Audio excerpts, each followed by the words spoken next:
जय हिंद दोस्तों, आपके अपने YouTube चैनल ऑनलाइन पढ़ाई पॉलिटेक्निक और ITI में आप लोगों का स्वागत है।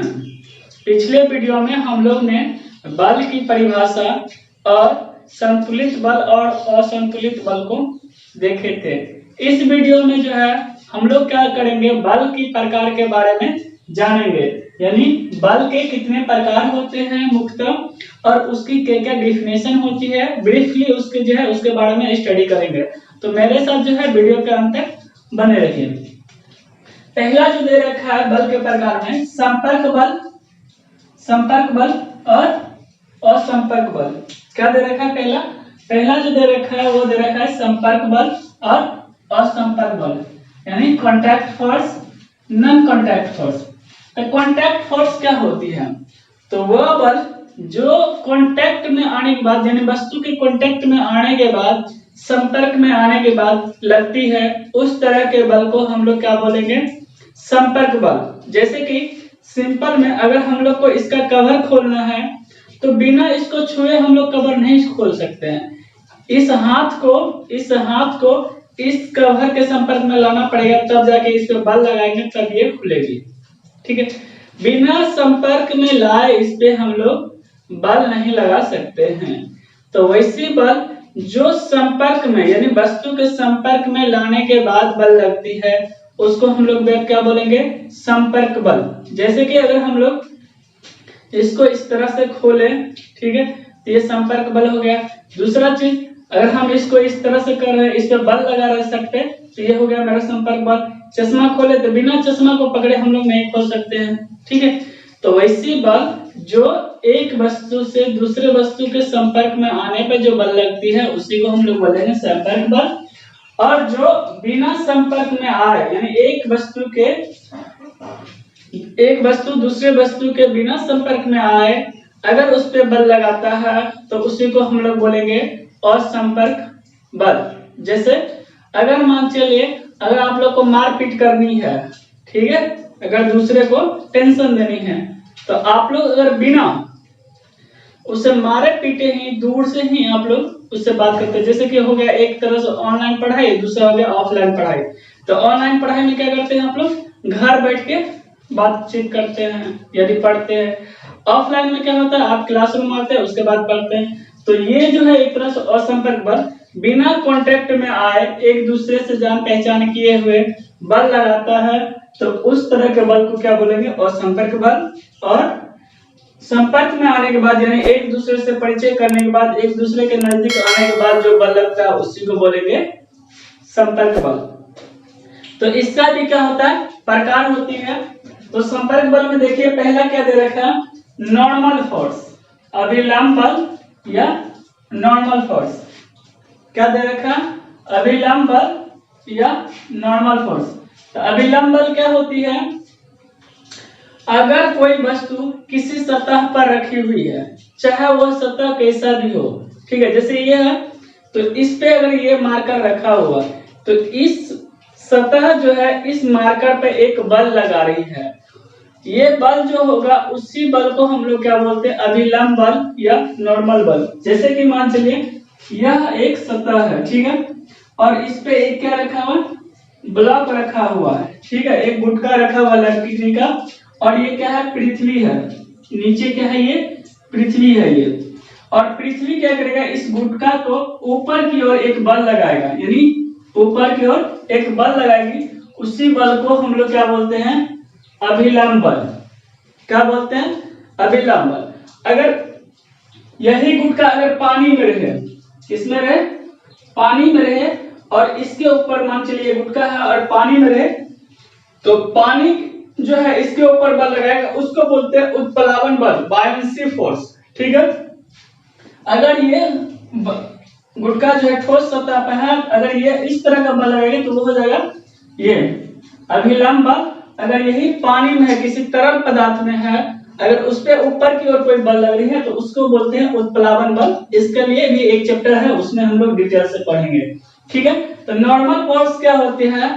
सिंपली अगर कोई वस्तु किसी भी सतह पर रखा हुआ, मान के चलिए आप इस तरह से है और ये दीवार से चिपका हुआ है, तो दीवार से जो सतह ये चिपका हुआ सतह है वो क्या करेगा, नीचे की ओर इस पे बल लगेगा, उसी बल को हम लोग बोलते हैं नॉर्मल फोर्स। अगर मान चलिए ये इस तरह से हो, दीवार इस तरह से हो और यहाँ पे एक वस्तु जो है इस तरह से लटका हुआ, तो एक फोर्स इधर लगेगा नॉर्मल फोर्स, दूसरा ये इधर लगेगा, ठीक है। यानी जिस सतह से वो चिपका हुआ है यानी सटा हुआ है उसके ऊपर मुखी यानी अभिलंब यानी परपेंडिकुलर जो बल लगता है उसी को हम लोग बोलते हैं अभिलंब बल या नॉर्मल फोर्स। अब आती है घर्षण यानी फ्रिक्शन फोर्स, इसका नाम आप लोग सुने होगा। तो फ्रिक्शन फोर्स क्या होती है, जब कोई वस्तु एक सतह पे चलती है यानी किसी दूसरे सतह पे चलती है तो उसके सतह को पीछे की ओर रोकने की कोशिश करता है। जैसे कि अगर हम लोग ऐसे चल रहे हैं तो मेरे पैर के पीछे एक बल लग रही है, ठीक है। जैसे अगर हम लोग इसको घिसने की काम करें, इस तरह से खींचे तो इसके पीछे एक बल लग रही है जो क्या कर रही है, इसका विरोध कर रही है, उसी को हम लोग बोलते हैं फ्रिक्शन फोर्स यानी घर्षण बल। जैसे कि कहा जाता है कि अगर आप लोग आगे बढ़ने की कोशिश कीजिए तो आपको पीछे से पैर खींचने वाला होता है, तो ये पैर जो खींचने वाला होता है यानी पीछे से जो खींचने वाला होता है उसी को हम लोग क्या बोलते हैं, घर्षण बल, ठीक है। तो सिंपली अगर कोई वस्तु स्थिर है या चल रही है तो जैसे ही चलना प्रारंभ करती है या चल रही है तो उसके पीछे की ओर एक बल लगती है, उसी बल को हम लोग क्या बोलते हैं, घर्षण बल, जिसके कारण उसके गति का अवरोध उत्पन्न होता है यानी गति को रोकने की कोशिश की जाती है। तो इसके लिए भी एक अलग चैप्टर है, ठीक है, उसके में हम लोग क्या करेंगे, डिटेल से पढ़ेंगे। अभी इसमें थोड़ा सा ब्रीफली इसकी नॉलेज लेते हैं, ठीक है। आगे आता है तनाव बल या टेंशन फोर्स। एक रोटी खाए तो टेंशन, दो रोटी खाए तो टेंशन। तो टेंशन फोर्स क्या होती है, सिंपल से खिंचाव या तनाव। अगर किसी वस्तु में एक दूसरे में तनाव हो, खिंचाव हो, तो उस तरह के बल को हम लोग क्या बोलेंगे, टेंशन फोर्स। जैसे कि ये देखिए वायर है, अगर हम लोग इसको खींचे तो इसके बीच एक कण दूसरे कण क्या करेगा, खिंचाव पैदा होगा। तो इस तरह के जो बल होगी उसी को हम लोग क्या बोलते हैं, टेंशन फोर्स या खिंचाव बल। अब आता है पेशीय बल या मसल्स फोर्स।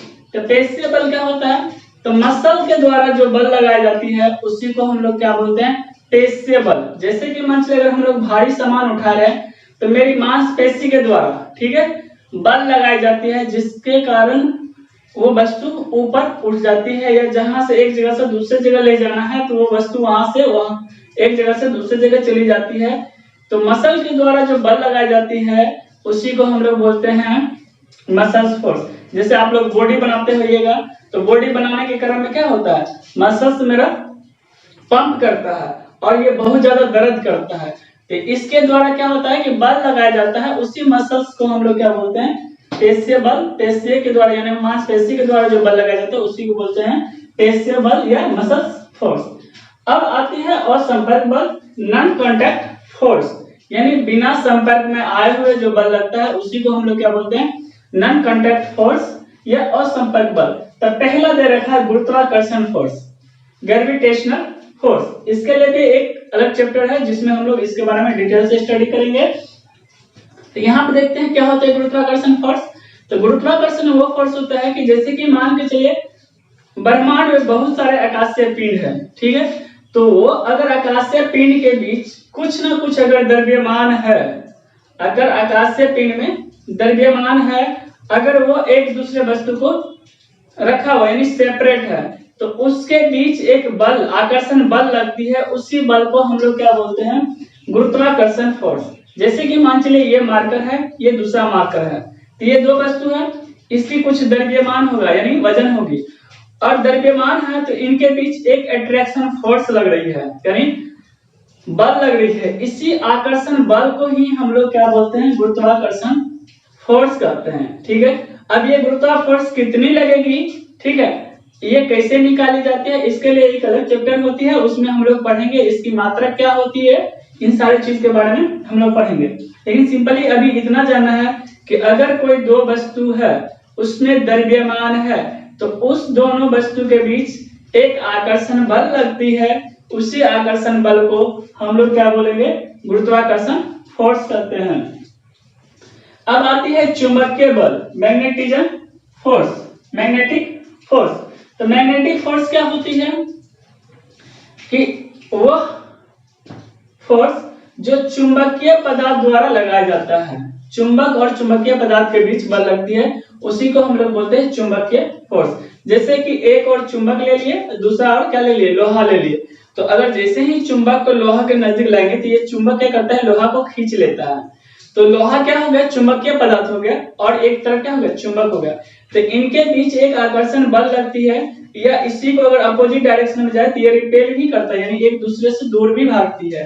तो खिंचाव या दूर भागने के कारण जो बल लगती है उसी को हम लोग क्या बोलते हैं, चुंबकीय बल। और ये किसके बीच लगती है, चुंबक और चुंबकीय पदार्थ के बीच लगती है।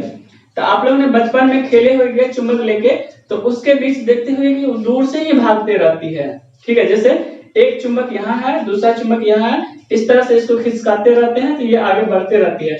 दूसरा और क्या होता है कि ये दोनों सट जाती है आपस में और इसको खींचने की कोशिश करते हैं तो नहीं खिंचाती है। तो कहने का मतलब ये हुआ, ये चुंबकीय बल के कारण जो है ये दूर से ही आकर्षित होती है और दूर से ही ये रिपेल करती है, एक दूसरे को प्रतिकर्षित करती है। तो चुंबकीय फोर्स में क्या होता है, एक दूसरे वस्तु संपर्क में नहीं आती है, गुरुत्वाकर्षण बल में भी संपर्क में नहीं आती है। अब आती है विद्युत स्थैतिक बल। ठीक है, क्या आती है, विद्युत स्थैतिक बल, इलेक्ट्रिक स्टैटिक, इलेक्ट्रोस्टैटिक फोर्स इसको बोलते हैं। 11th में एक इसका चैप्टर ही है जिसमें कि बहुत ज्यादा डिटेल से पढ़ना है। तो विद्युत स्थैतिक बल क्या होती है कि जैसे कि अगर हम लोग किसी वस्तु को अगर रगड़े, इस पे आवेश आ जाती है, तो आवेश के कारण क्या होती है कि ये एक दूसरे वस्तु को अपनी ओर आकर्षित करती है। तो इस तरह के आकर्षित बल को हम लोग क्या बोलेंगे, विद्युत स्थैतिक बल। तो आप लोग बचपन में क्या करते हुएगा, क्लासरूम में ये पेन लेते हुएगा और इसको बाल से इस तरह से रगड़ते हुएगा। जैसे ही रगड़ते हैं तो इस पे क्या आ जाती है, चार्ज हो जाती है, यानी आवेश आ जाती है। और आप क्या करते हैं, कपड़े यानी कागज के टुकड़े को रख लेते हैं, ठीक है, और उसको इससे सटाने की कोशिश करते हैं और ये चिपक जाती है, दूर से ही चिपक जाती है। तो ऐसा क्यों होता है, ऐसा इसीलिए होता है विद्युत स्थैतिक बल के कारण होती है। ठीक है, आई होप ये वीडियो आपको बहुत ज्यादा अच्छी लगी होगी। अगर आपको थोड़ी सी भी अच्छी लगी है तो आप इस वीडियो को क्या कीजिए, लाइक कीजिए, अपने दोस्तों के साथ शेयर कीजिए, और इस चैनल पर पहली बार आए हैं तो चैनल को सब्सक्राइब जरूर कीजिए, और लेटेस्ट अपडेट के लिए बेल आइकन को जरूर हिट करें।